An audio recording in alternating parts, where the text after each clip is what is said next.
Mula Maynila, punta naman tayo sa Quezon City. Nasa East Avenue Medical Center, si Mobile Journal Evan Tarinque. Evan, bagong lahat, kung maraming lasing dyan, Happy New Year sa'yo. Pops Lord, Happy New Year din sa inyo. And as of 12 noon yan, dito sa East Avenue Medical Center, may naitala na at 24 na firecracker-related injuries. And simula kahapon hanggang ngayong araw, halos 12 na yung idinala dito. Karamihan sa kanila ay menor de edad at karamihan ay nang natamaan ay yung mga nagpapaputok ng mga illegal na paputok gaya ng mga boga, 5-star, piccolo, whistle at whistle bomb. Pops Lord, inaasahan nga na maya-maya baka tumaas pa.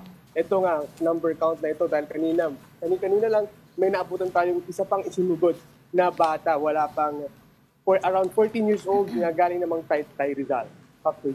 Alright. Maraming salamat sa iyo ang ating Mobile Journal. Evan Tarinque. Happy New Year, Evan.